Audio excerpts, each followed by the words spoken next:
Hello y'all, this is my house here, but it's not what I'm here to show you. I'm making this video to show off my wheat farm, which is here across this bridge. It's really important that I have that high imposing wall, because I want to scare the mobs. I'm pretty sure fear is part of the AI, so that's helpful. I have this little sign to navigate, and then the entryway. I gave it this kind of glass atrium, because it makes me feel like an exhibitionist. It's really thrilling. So let's go check it out. Here we go. Choose automated agrarian adventure. And then I have this sort of cautionary thing, just telling people to be polite if they want to steal any of my resources. But this server is full of penis faces, so that probably won't happen. Here I just have kind of a glass covering over the collection system so I can see if the flow is still coming. This is the collection point right here. When everything's done, when I do what I have to do up there and all my shit's ready to get picked up, it'll fall right here. And if I covered this all up with dirt or rock, like a lot of people do, I would just know whether shit's here or whether it's not. That's it. Whereas with this, I can sort of walk around and see if there's anything else coming through the flow.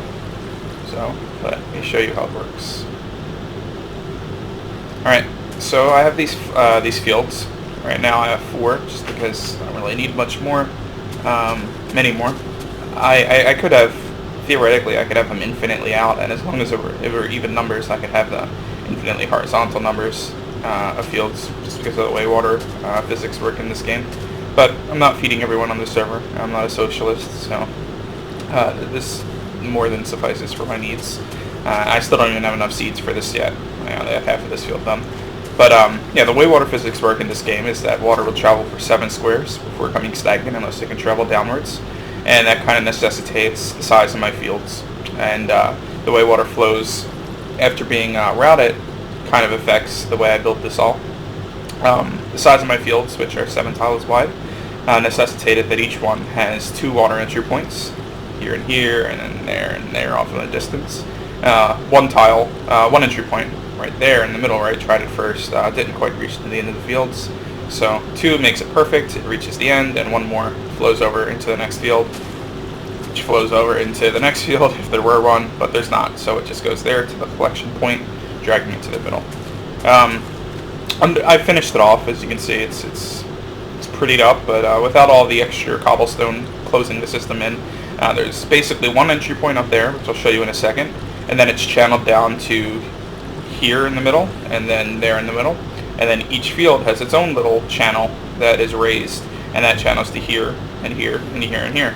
I don't have to pour the blocks individually. If I were to do it in a much smaller scale, I'd have to pour a block here, from right above it, from here, and here. But with the channel making 2, 1, 2, 1, and then those top 2, 1, it requires only 1 bucket, which I'll show you in a second.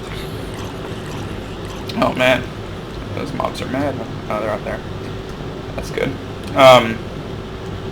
So here it is from up here. This is the 1 entry point. It's the only thing I have to do to harvest. I do have to replant the seeds afterwards, which is unfortunate. And occasionally, if I step on the ground a little too much, I might have to use my hoe and re-clear a tile of dirt to make it arable. But for the most part, all I have to do is replant the seeds and do this. Yay. Usually I'll get at least a few strays on the sides. There's something there. I might get one in the middle.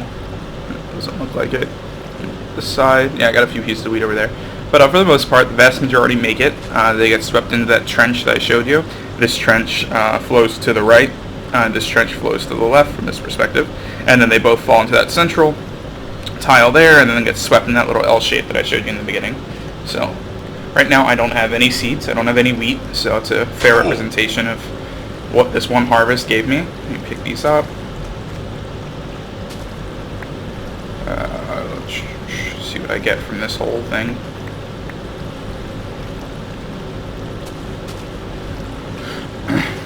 Alright, so I picked up all the strays. Everything else should be down there ready to get grabbed at the central point. Got them all. Nothing else coming. Yep, all done. And that got me 28, 3, 4, 5, 6, 7.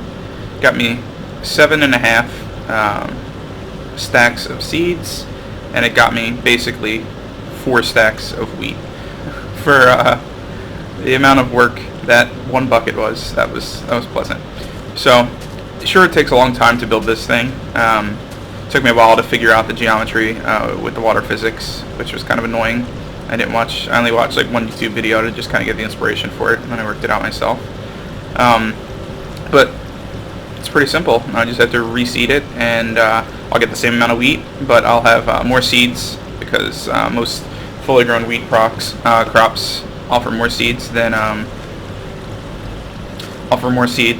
they do wheat. So I should be able to fill up both crops now that I have that many seeds, and I'll be good to go again.